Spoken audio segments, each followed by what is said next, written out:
The work of said party and the mass of the population may, we hope, culminate in revolution and the seizure of state power. This will naturally involve some level of violence, as no ruling class in history has ever peacefully given up their own power. Not only this, but it's also logical. Way to debunk all your arguments on communism with one sentence. No, nobody gives up power. Congratulations. That's why you failed. He's arguing that nobody is going to give up power, so that's why revolution is necessary. And that's exactly, nobody's going to give up power. Yeah, that's why communism fails, because that's why Trotsky was a forever revolution person. It's literally as dumb as ANCAPs, where it's like, oh, we abolished hierarchies. What should we do now?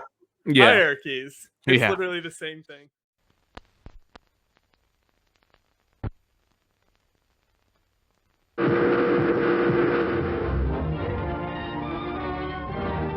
This is the U.S. intelligence agency, mind control.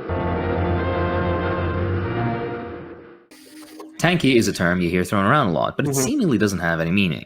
The quick summary is, it doesn't really. Tankie is a pejorative label for communists, particularly Stalinists, who support authoritarian tendencies of Marxist-Leninism, or, more generally, authoritarian states associated with Marxist-Leninism, whether contemporary or historical. Okay, so that's what it means. Now, I guess we have 14 more minutes, and we're... Okay, well, we already defined it, so... Well, it kinda does, but the intention behind its use is generally nebulous, and the term is expanded so much as to be meaningless. The origins of the term. Originally, tankie was a term that originated in the British left wing for those that supported the Soviet intervention in Hungary. The intervention is a huge topic in and of itself, so take a look at the history of the working class movement in Hungary for a deeper dive. TLDR, it's far more complicated than libertarian socialist uprising or complete fascist takeover. Regardless, neither that Hungarian Republic nor the USSR are with us today. Then why do we care? So why is the term still used? What people mean? Because it says right here, contemporary or historical. That's why it's still used. Why is the term fascist still used? Oh, I'm a fucking idiot. Nowadays, the term tankie is mostly used by people, some of which claiming to be leftist, while others clearly not, to refer derogatorily to... Well, here's where it gets a little more complicated. There are a few targets. Number one, in the narrowest possible definition, tankies are those that are more or less partial to the experiences and lessons of former socialist, as well as current socialist examples, as well as their leaders. For example, the USSR, Cuba, Vietnam, etc. Number two, slightly broader, a tankie is anyone who defends, or more commonly simply clarifies misconceptions around former socialisms. A tankie also usually presents a nuanced understanding of why certain actions were taken, which some interpret... Nuanced understanding, he says. Nuanced understanding. Oh, God. No. Here's the thing. Well, tankies are people who have worms for brains. That's the issue. They all think the same. You know, it's the way they structure their communities and societies. They drive each other into, like, you know, the American Psycho type thing, where he's like desperate to become the same person as everyone around him. That's what happens. And when you become the same person as everyone around you, everything dies, the world loses color. I mean, even look at this photo. You show communists black and white, always, right? They have no color. But as a running defense for something supposedly inexcusable. Number three, broader still, as a catch-all term for Marxist-Leninists. I would say yes. It's a catch-all term for Marxist-Leninists. That's it. There you go. Done. Because everyone who identifies as a Marxist-Leninist acts the same way. And adjacent ideologies, which usually encapsulate support for the concept of the dictatorship of the proletariat, democratic centralism, the active suppression of the bourgeoisie, a more...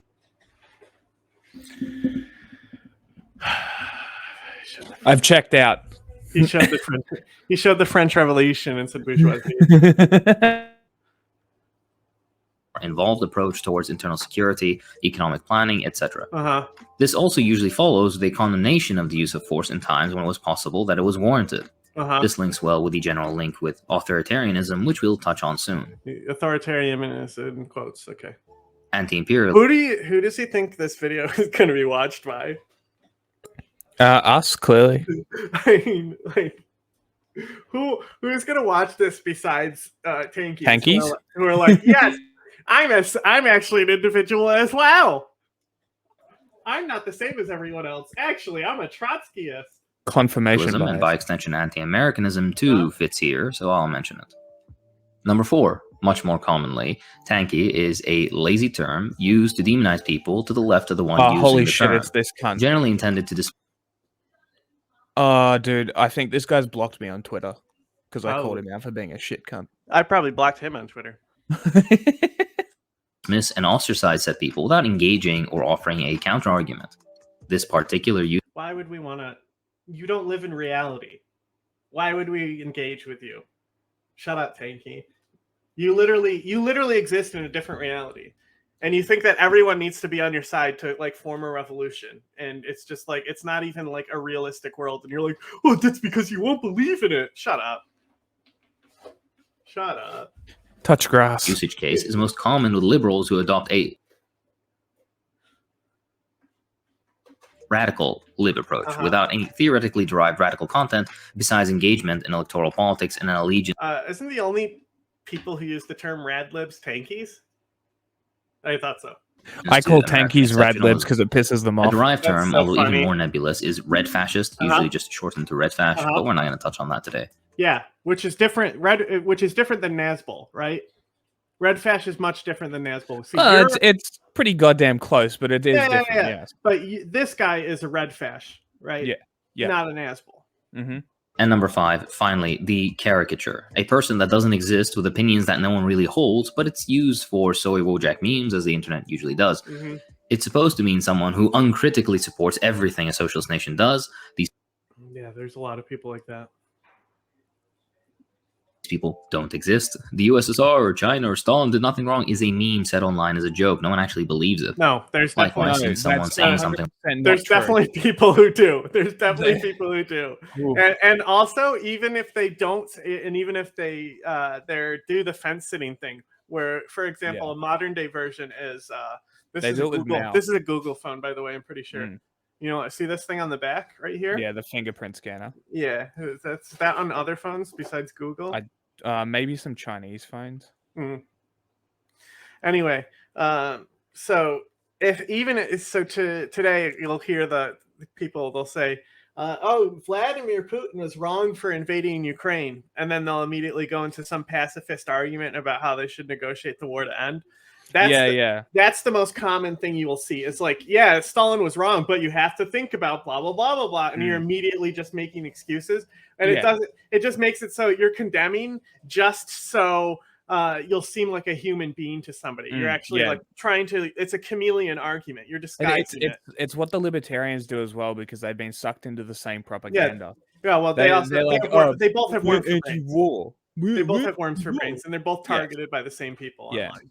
But it's always the anti-war people who say that they should negotiate for peace with an invader. The one idiot we were watching, the fascist, who was like, "You can't be pacifist," right? And I didn't say this at the time, but I was like, the Dalai Lama, you know, like the Dalai Lama would love to see like China be destroyed and die, but he's not gonna like. I mean, like. You know, there's Tibetan resistance movements and stuff like that. But if you like look at like Shaolin monks learned kung fu to defend themselves on the road from robbers. Right? That's still a pacifist. Yes. And so that's why I was like, no, he's thinking about the anti-war people, not pacifists. Yeah. On Twitter and interpreting that opinion as representative of the entire movement is silly. In my personal experience, you won't ever see a more critical and nuanced view, for example, the USSR, than from someone who has actually taken the effort to properly study that system. Usually, I swear to God, dude, if this is like no, bro, is he?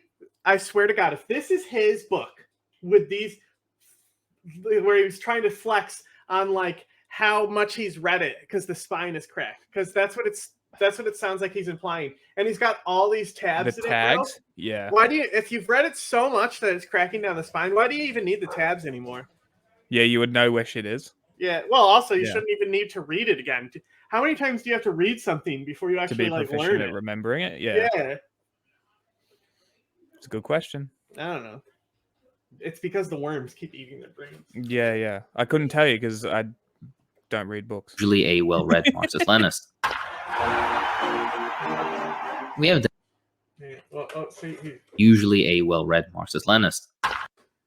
Okay. Worthy. Is this a meme? I think it's a Tankies attempt at a meme. Oh, look, he's a fucking Nazbol because Patriots. He called them Patriots. We have a dedicated episode on that topic here. Awesome. What's the point? Okay. More or less, it's a commonality of politics to invent derogatory terms for those that you disagree with. This example is no different. In almost all use cases I've seen, it's used... I don't need to invent things. I can just call you stupid. I wonder if he knows where tankie came from. Do you think he does? I mean, he said it came from the Austrian Revolution, didn't he? No, it came from the fucking British. No, that's what he was saying. Is it came from? It's like because of the Austrian Revolution, or whatever. Who cares? It's like, do you know the Latin origins of that word? No, it's not even that. The first use of tankie was I from know. the UK. I'm mocking them, saying that it's like somebody who wants to police the Latin origins of words. Yeah. Who cares? And it's even funny because it literally comes as a slang term of a Stalinist from the UK. Mm-hmm. Like, I mean, that's how I always know it is a slang term for a Stalinist. Yeah. Which by online by mostly rad-libs and other quasi-liberal types to dismiss an argument or person without engaging with the content itself. I remember anarchists, ancoms, and the like using it plenty before, but that usage has died down over the past several years, from what I've seen. Regardless, a good point to note is that if we're using the term against people who recognize the achievements of former socialisms and adhere to more or less orthodox theoretical approaches to socialism, meaning Marxist-Leninist ones, then this term is a little more than, hopefully, an unintentional condemnation of third world or imperial periphery leftists. The vast majority, dare I say all actually influential Marxist thinkers of the 20th century, fit the tankie label if applied uniformly. Even more so when looking at post-independence, anti-colonial, and anti-imperialist, read black and brown, figures. The vast majority of active leftists globally, the ones agitating for socialism, are people who identify with Marxism and Leninism or an adjacent offshoot, who recognize and respect the lessons of... They are terrorists? The New People's Army, 100% they The ones that he was shown were terrorists? Good to know. Hold on, let me just double check that. New People's Army, I'm pretty sure it's the Filipino one. Yep, the Filipino one who are terrorists, I believe. Former socialist experiments are usually part of Marxist-Leninist parties and uphold figures that symbolize the revolutionary socialist movement. In essence, the vast majority of the global left would be tankie in that case. What does that say about the so-called non-tankie Western left, though? Isn't it at least a little infantilizing and Eurocentric to consider that only the West has it right, meanwhile the vast majority of historic as well as modern revolutionary leftists had it entirely wrong? Likewise, the term seems to apply selectively. Those with incredibly similar beliefs and approaches may get the label on them or not usually based on the level of demon. Whoa. Alright, look. Those with incredibly similar beliefs. This is the guy. This is the guy, okay? This is the guy you defend. Is that Sankara? Yes. Yeah. Like, this is the guy that did it right. This is the guy you should be platforming and defending in these principles. That is the guy that died too early to show his true colors. But yes, he is the one you would defend. But yeah, I wouldn't be defending the North Korean dude who created a cult of personality and a monarchy in his own country. That's probably not a good thing to defend. Who's this guy? No idea. Irrelevant. Beliefs and approaches may get the label on them or not usually based on the level of demonization in common anti-communist American media or based on how much that particular individual likes said figure.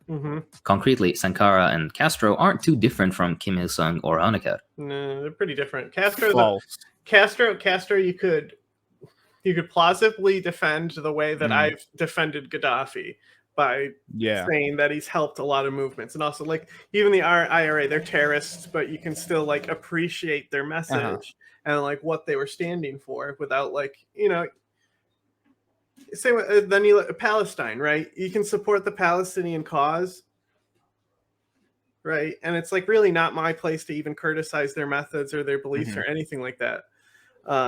So it's got to be, there's certain people that are more controversial than others, but there can be arguments made behind them and what they were doing at the time. Like, I mean, the easy one with Castro is like, yeah, but Batista was worse, you know?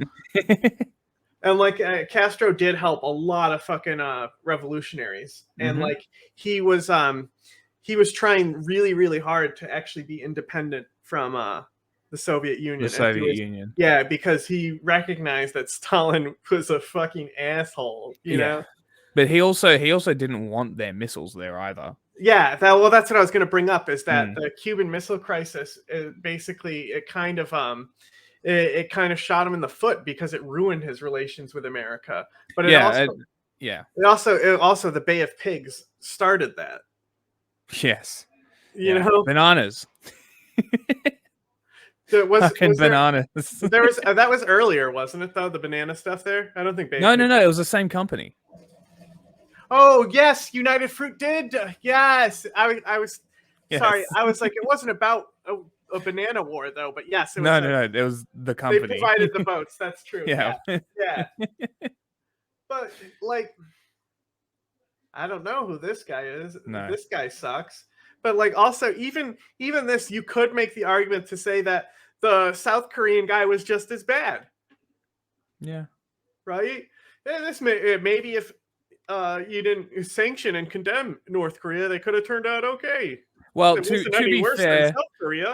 be fair, I think the defense of the North Korean dude is because North Korea was better than South Korea for a hot minute until they caused a famine with their shit policies. Yeah. And then South Korea overtook them and is now one of the most successful nations in Asia. So I think Castro is a good real life anti-hero.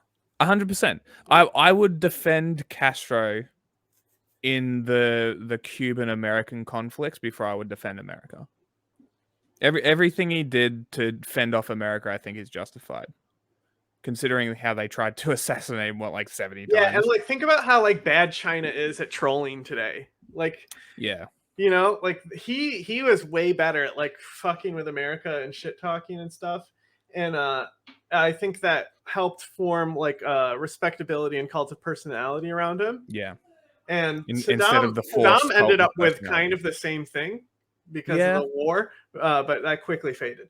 But the thing is that he's so much better than Saddam Hussein. You know, Saddam Hussein didn't deserve it. On authority. Another point usually tied into tankie discourse is the idea of authority or authoritarianism. Before getting into it, the term is also incredibly nebulous. Between dictionaries and various quote-unquote respectable encyclopedias, you get several incredibly broad or contradictory definitions. As with totalitarianism, it's more of an invented political term used in attempts by... There's a difference. Sounds like cope. The totalitarianism is when it's realistically... Stalin is a totalitarian guy. Okay? Deng Xiaoping was authoritarian. Xi Jinping, totalitarian. The Kim family, totalitarian. Yeltsin, authoritarian. Yes. Khrushchev, authoritarian. Yes. Castro, authoritarian. Yeah. You know. Who else is there? Totalitarianism. What about Tito? He was kind of a totality. Yeah, Tito. Yeah. The thing is it's not like living under Tito's government was any better than the Soviet Union. Possibly one of bit of both. I don't know enough specifically about Tito's government other than he stayed out of shit and he minded it on his business and nobody. Well, I think it's because he hated Stalin. Yeah. Well, that's what Castro wanted to be, you know? And also, you never see these people. These people are never Titoist. They're never turning to Tito, ever. Particularly American academia, to lump fascism with socialism.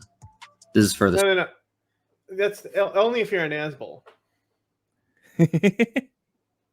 There is people who identify as socialist and are fascist, though, you know, like Xi Jinping. Strengthened by the fact... Normally it's a totalitarianism, but there also is authoritarian fascism. Also, nobody likes this monument. Get rid of it. It's garbage. Blow it up. Team America. Get rid of it. Get rid of it. Let the Native Americans blow it up. That'd be great. Or let them carve like like a tattoo cover up. That's a good idea. Mm-hmm. But yeah, so also you could do this thing. You've seen it with like the Buddhas that the Taliban blew up. They like use lights at night to like reflect what the original landscape was.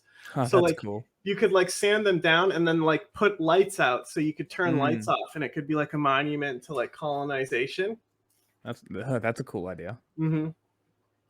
And also, it's the fact that like it's Lincoln. Lincoln is known for hanging the most Native Americans, and then Roosevelt also was like somebody who was involved with killing a lot of Native Americans. Roll it back. In parallel contradictory definitions. As with totalitarianism, it's more of an invented political term used in attempts by particularly American academia to lump fascism with socialism. Okay. Fascism with socialism. No. Everything is an invented term. Everything is an invented political term. The lumping of Marxism socialism is an invented political term. Sorry. Yes, but okay. So I just want to explain this, and if you want a better explanation, go to, again, we're going to shout him out again, but Ryan Chapman's explanation of fascism. Communism and fascism come from Marx. That's why they're lumped together. Marx is the root ideology of both of them. So at the end of the day, communism can't ever become a thing because it can't get through authoritarian socialism. Because when you give someone total power, they're not going to give it up. It would take a very, very, very special type of person for this to happen. That's just the facts. You can try and argue against it all you want, but it's just not. Also, we need to keep in mind that Marx was written in like before the Great Depression. Like the ideas of economy that are in there. I mean, his whole analysis is flawed, but that's not my point. The analysis of it gave birth to both of the worst European ideologies ever. Shut up, Siri. All European ideologies are name a good one. Go ahead. Anarchism. That's European? It's Greek, yeah. I would say that's where the word comes from. Well, yeah, that's where the origination comes from. I argue that anarchism being decentralized and without hierarchy means that you can benefit from people adopting it and changing it. That's the thing is like I actually identify as a confederalist. I just use anarchist because it's more of like an accepted colloquial term. Sure. But like it's generally and this is sort of my argument for it, is that because it is without hierarchy, it doesn't have these hardline figures, and it doesn't really have hardline theory behind it either. It's just like, leave me the fuck alone. So, yeah, that's the thing. It's like it depends on, like it's like I said, is that unless you're an ANCOM or an ANCAP. Well, I like to use like structures. Like that one structure I found that was a triangle.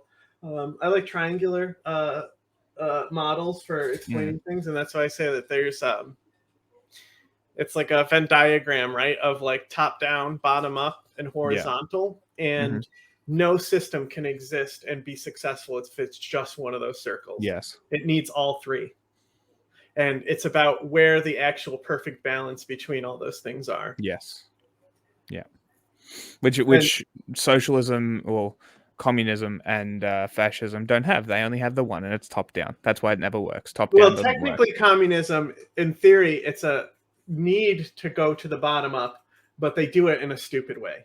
Yes, because Marx was stupid. And Lenin was even dumber. Socialism. It wasn't just a wealth disparity. Like, most people were illiterate, you know? Yeah.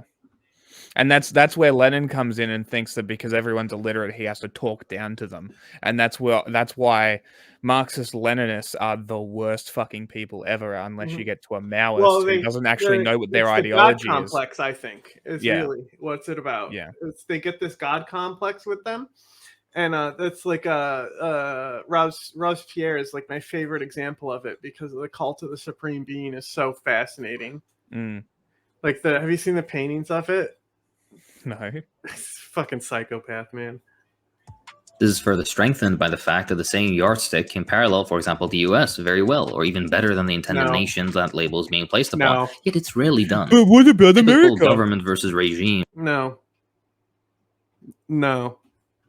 Especially because the US has 50 states that are all technically independent. And like they could be like, oh, the Soviet Union can just settle their change technically over independent. Yeah, bro. Even when Khrushchev de-Stalinized, he fucking crushed 3 rebellions right away, like brutally. No. Language in an attempt The to only under Khrushchev, the only people who got a little bit more freedom, I think, was Poland. They got a little bit of stuff because they didn't want to fuck with Poland anymore. But I know Germany, they crushed, I think Austria, they might not Austria, somewhere else, somewhere down in the Balkany stuff, somewhere in there. more subtly shape what you think. For the liberals in the crowd, name something you dislike about authoritarian socialist governments, and a government model you look up to or believe is viable to reform has most likely done the same at some point to differing extents. No. Look, okay. First of all, there's a time before and after the conventions on genocide are written, and that's what's important. I would actually say the prime liberal democratic example, the United States, has done far worse on almost every account, but they're always spared the term or the criticism. A fairly decent read I'd recommend on this topic is Human Rights in the Soviet Union by Albert Szymanski. Likewise, to anarchist listeners, every prior example anarchists uphold had exclusive access to and use of arms, had labor discipline, an internal security apparatus, a system of prisons which included political prisoners, a hierarchical bureaucracy, exclusive control of sources of media, conscription. I could go on. It seems the only successful socialist attempts at building something tangible gets this authoritarian label thrown on it. States? Likewise with this. I didn't care what he really had to say. Because no.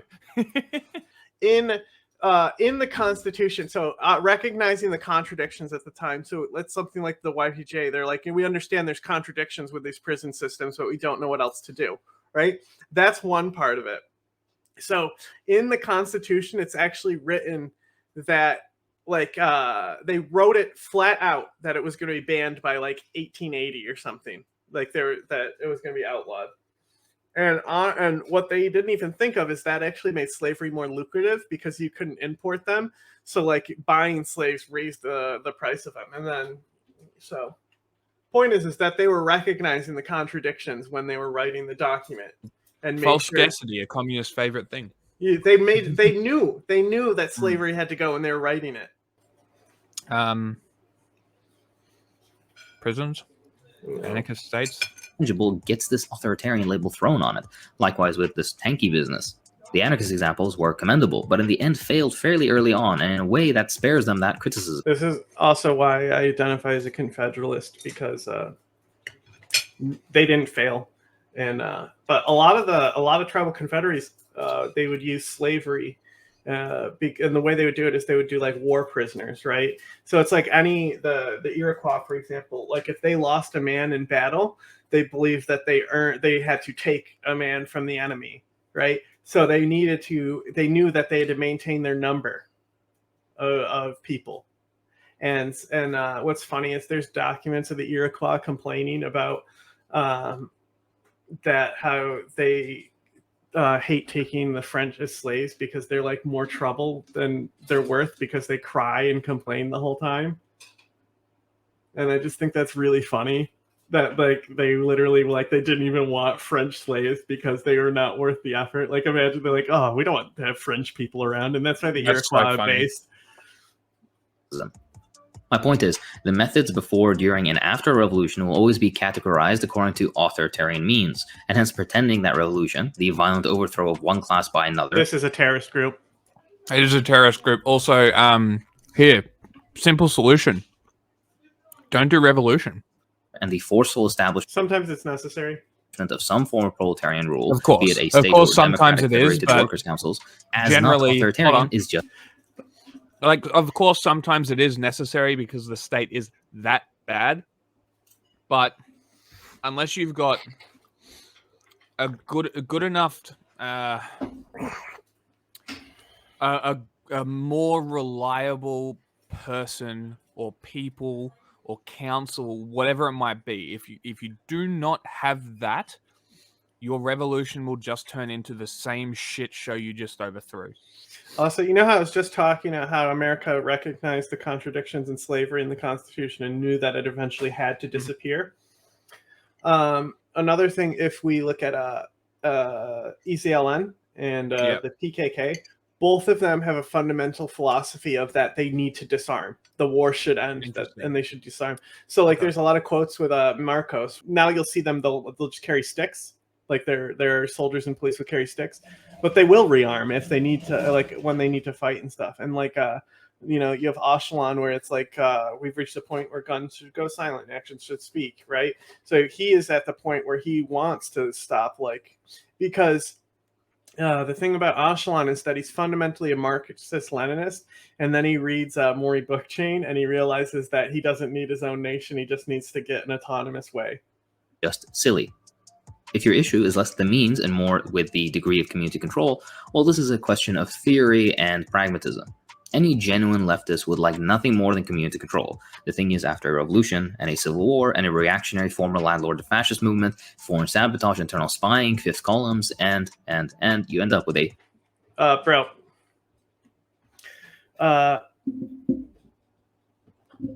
India had to gain independence from the British. Israel had to gain independence from the British, right? Morocco, right? Didn't they have to gain independence from Spain at some point? Yeah, probably. I'm not sure about Morocco. Like America had to gain independence from Britain. Do you think that these like Britain was literally paying native and French raiders to hit America for years after? Like, we didn't really get on good terms with Britain to like World War I, you know? Like France is it's funny because it starts with like it's the French versus the British. It starts out as that. America fights the British and the French instantly back them. Yeah. You know what the French guns were better anyway. Yeah. You know what the common denominator between all these failing revolutions and the successful ones are? Marxism. Recognizing your contradictions.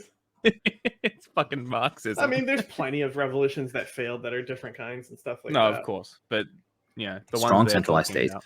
Also, it's like there's specific things, like as far as like anyone who doesn't find any criticism in America is weird, right? Yeah, 100%. If you don't criticize your own country, what the fuck are you even doing? Yeah, but then you have these people, you know, tankies. And what are they? And they're like, "What aboutism, America?" And it's like, "Yeah, no, America is really, I agree, that's shitty." Anyway, about your guy who like killed 100 million people. The highly developed internal security don't apparatus. Say that. They'll get mad about that. The real number's more like 160 million. But well, that's what I was saying. Is like I would say, like, just throwing it out there, like the United States. There's, to me, just thinking about the history that I know, there's no way, even if you like account for population growth that would have happened without these genocides, there's no way it's above 30 million. Yeah. Well, and sorry, I should clarify. The 160 million. That's what I was looking up. What? Yeah. So the 160 million number is people killed by their states, period, through the 20th century. The communist number sits around, I think, 70 to 80 million, depending on the higher end, 50 million on the lower end. If you just include China, it's about 40. If you include births that didn't happen because of that mass killing, then the number goes up. So I think there was a Chinese person who went through the records and said that 40 million died from starvation through the Great Leap Forward and through the Chinese rule, and then a further 40 million births were prevented. And on top of that, the femicide through the one-child policy. China, the numbers in China we will never know, right? And this is how they contest it. But they always like the Wu Maos do with what's his face, Adrian Zenz. They always bring him up as their one crutch to like disprove the Uyghur genocide, they bring up this black book of communism, which I didn't hear about until communists brought it up, until the Tankies It's just brought like it up. Dylan Mulvaney. Yeah. Like it's like I didn't even know about this thing until they brought it up because I studied actual history and communist revolutions and all of these deaths and destruction and terrible policy decisions that resulted in human suffering because communists, like the capitalists, just see people as a number, as a resource, as a tool. And that's why they don't give a fuck about the endless mass murder committed by the state. More restrictive ideas on certain forms of expression. You can disagree with it, sure, but to claim you don't understand why it happened or to Okay. refuse to recognize Pause why it is again. just silly. I understand why Holy it shit. happened. Okay. Let's just try and get this through to these fucking boneheaded fuckwits. Lenin It's purged gay. Lenin purged every single person except for Ayn Rand and Emma. What's her face? Anarchist. Goldstein. Goldstein. No. Oh, God, I'm gonna have to get this up and start again. Goldman. Goldman, that's the one, I think. Yeah, Emma Goldman. So Lenin purged everyone from the party and killed everyone that disagreed with him except for two people, Ayn Rand and Emma Goldman. That's it. Everybody else was killed. And then that followed on by Stalin, which even Lenin said was a psychopath and shouldn't be leading the party. And then Stalin killed the entire inner party and closed his ranks, and then we get the Soviet Union that we got. So realistically, Lenin is why the Soviet Union failed. Lenin is why communism failed. Lenin, and by extension Marx, is the reason that all European ideologies suck. No, Shut the fuck up. It's because they're European. That's just think about it, right? Like the key difference is like, yeah, sure, both like Europeans may have founded America, but there are people who left Europe for a reason, you know? Like they couldn't stand Europeans, so they left. And that's where the cultural differences start to come in, because they can't stand you. Yeah. Right. I wish there was more people who hated Europeans in Australia. Uh, It'd be nice. Reverse image search that. I'm too lazy. We discussed this point to far deeper levels on the podcast episode, so do check it out. The history of the 20th century paints a very clear picture. Socialism is the way forward for the actual majority of humanity, and reform has been proven a failure time and time again. See our episode on that here. This leaves us with revolution as the only viable option, which, like Yes, because revolution has been successful many times. the work of said party and the mass of the population may, we hope, culminate in revolution and the seizure of state power. This will naturally involve some level of violence, as no ruling class in history has ever peacefully given up their own power. Not only this, but it's also logical. Way to debunk all your arguments on communism with one sentence. No, nobody gives up power. Congratulations. That's why you failed. He's arguing that nobody is going to give up power, so that's why revolution is necessary. And that's exactly, nobody's going to give up power. Yeah, that's why communism fails, because that's why Trotsky was a forever revolution person. It's literally as dumb as ANCAPs, where it's like, oh, we abolished hierarchies. What should we do now? Yeah. Hierarchies. It's literally the same thing. But it's what Trotsky believes. Trotsky believed in the forever revolution. First of all, fuck Trotsky. He didn't believe in anything besides, I would have done it differently. Seized, that fledgling nation will require all sorts of new organizations to protect the new gains of the working class, an internal security apparatus, a military of some size, or nuclear weapons, or something similar. Certain levels of oppression against reactionary sections of the population, landlords, former capitalists, fascists, etc. This will take the form of prison or re-education, or see, you're losing me here, because even you look at American movements like the indigenous movement, where even like land back type thing. So like there's a lot of indigenous people who would not want their land back. There's like a really funny case. I don't remember who exactly it is, but it's someone in the Plains Nations. They like sued the United States, and they never collected the money on winning the lawsuit, because it means that they would agree to the treaty, right? But they successfully sued them, so they're like, the account that has the money that they have unclaimed has reached like billions of dollars at this point. It's like Castro throwing the checks in the desk, you know? But then like also some negotiations, like if the government was like negotiating for land and stuff, a lot of these nations said, all right, you're going to pay us like this much money for life, right? And like they still get cut checks from the US government, right? So for them, taking their land back would mean that they might cut off a lot of money, right? So even in these indigenous movements where they want land, even like land back, the most like retribution you're seeing from all these things, they're not calling for white genocide and the eradication of the colonizers after. Like at worst, like the most nationalist of them would be like exile. Get the fuck out. Because what did we do to them, right? It's only fair. Exile seems like the best solution for the most part.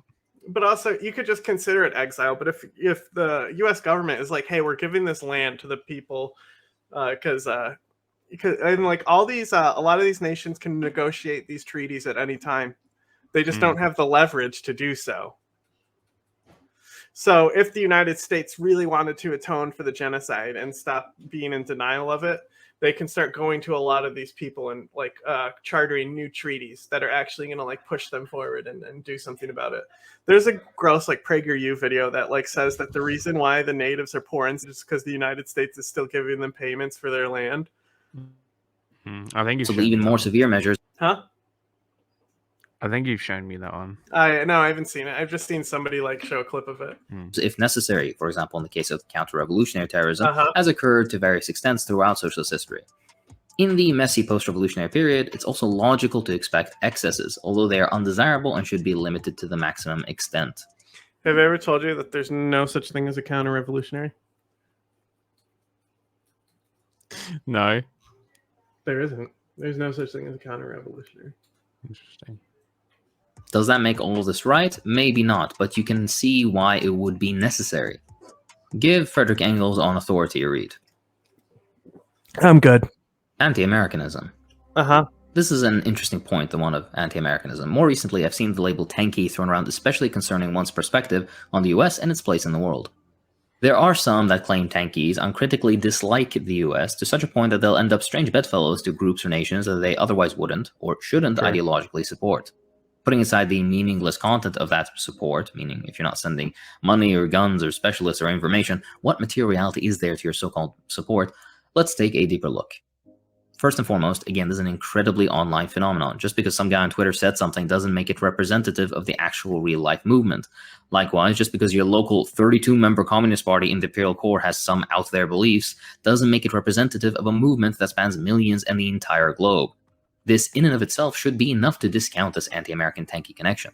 However, for those that believe in this connection, there is a strange dismissal of certain geopolitical realities and likewise actual anti-imperialist approaches. There are such things as primary and secondary contradictions. Likewise, class struggle above all is cute but falls apart in the complexities of reality, with the perfect example being the existence of the illegal settler colonial military occupation of Palestine. We need to be materialists about this. Having a critically supportive overview of, for example, Gaddafi isn't based in anti-Americanism, but is based in tangible benefits that administration brought to Libya, being critically supportive of the Syrian government's attempts at piecing the nation back. Interesting choices of people. بيت بيت دار دار زنقة زنقة فرد فرد. Literally, genocide is okay when we do it. Back together after being ravaged by US-backed militias of all ideological stripes. No. I wish the U.S. backed him. I really do, bro. But it didn't happen. Sorry, I missed that. What did he say? Oh, he said U.S. backed militias are the reason Syria fell apart.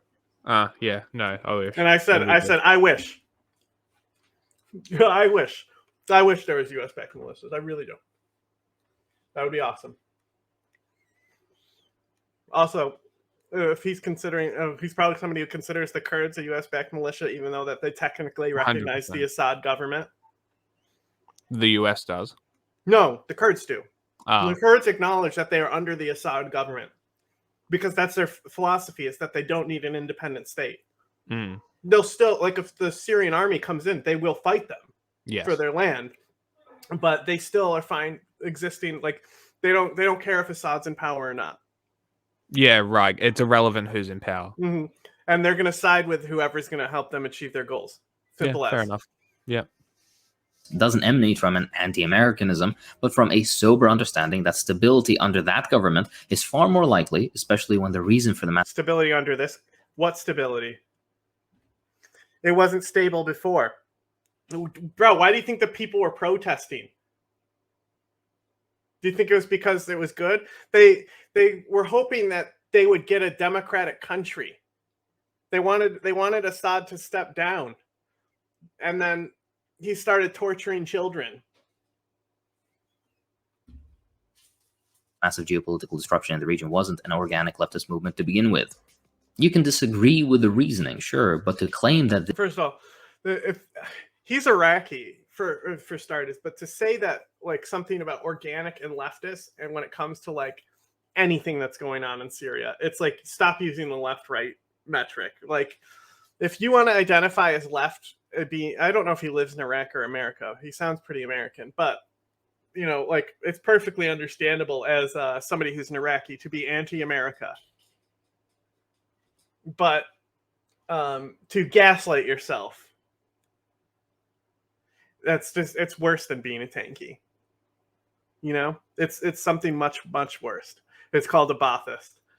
This, number one, makes you a tankie. Number two is mostly based in anti-Americanism. No, liking Assad doesn't make you a tankie. It makes you a Ba'athist fascist who denies genocide and chemical weapons use on civilians. Is incredibly myopic and shows just how little this term means. Secondly, calling whataboutism when someone replies the US is currently doing worse things as we speak currently is less about doing worse things than Assad. Ignoring non-American examples of things worthy of condemnation, and more a highlighting of the supreme hypocrisy of liberals that have endless criticisms for everything non-American, but never even so much as graze genuine and principled analysis of the US, NATO, or other related entities. That doesn't mean you should go, what about blank, each time something is brought up. Actually, the inverse. You should be well-read enough to be able to rightfully criticize the things worthy of criticism, while being able to provide nuance to the rest, which requires nuance. It's a delicate process. That's why whataboutism doesn't happen between... The thing is like, it doesn't matter. You can criticize everything all day. America's still better. America's still better. So it's like, that's the extra stupid point of whataboutism. Principled and educated Marxists, even on contentious issues within the left. Mm-hmm. The importance of our past in light of our future. An important side note is to always study our history and learn from it. Dismissing it is either lazy or ignorant, and likewise arguing from oh, that wasn't real socialism, that was just tankies, makes it look ridiculous as you give the enemies of socialism ammunition against the whole movement in the propaganda war, which the left has far less resource-wise in fighting. You can disagree with the collectivization of agriculture in the USSR, for example, but that disagreement only means something when you understand the material conditions that gave rise to the necessity of that change in the first place. Likewise with how it was carried out, how it progressed, what went wrong, and what could be changed in the future. You should be able to put forth alternatives. Same thing with the Great Leap Forward, or the failures of the many dozens of movements globally before even capturing power. Stalin and its consequences are important whether you like it or not, and without understanding what came before, we can't hope to be successful in future attempts. Bro, you know who's based me when I talk about how there's something to be said about Stalin being able to build the Soviet Union back from nothing, and then I still say that he's a piece of shit and he can go fuck himself. In essence, this is yet another attempt. He could have also built the Soviet Union back with the getting in on the Marshall Plan. By me to encourage people to actually read boring, long, and intricate theoretical and scientific work so that we can actually have something novel to contribute in building a movement. Conclusion. If you don't understand a particular perspective, ask why. Dig into things. Simplistic answers are no answers at all, and there's always more nuance to be had. I don't care. You're always free to disagree, and as Marxists, we encourage that. But the truth of one particular tendency does seem to annoyingly always present itself, at least in my experience. Shut up. At this point, tankie is overused to the point that it becomes absolutely meaningless. I'm not even going to use this. It's like, shut up. I don't care. Do we just waste the entire hour? It's like, I just don't care anymore. We'll just end it there. Fuck this guy. I don't. We'll use it because there was some good stuff there. No, but it's like at this point where I'm just like, shut up. I don't care. That's what I'm talking about. I'm not going to use it. Oh, right. Shut up. I don't care.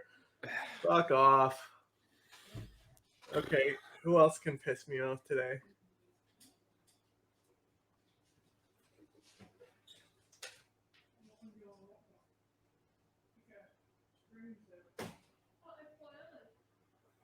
Do something quick. Isn't Ace gonna come soon? Or did he say tomorrow is when he's gonna do it? You said 10 a.m. your time. No, he said I have an hour break, approximately 3 hours. Just saying this. Oh, he can. Oh no, we don't need to have him take over his break. We can just figure it out later. Did we look at? Okay, we can look at this one.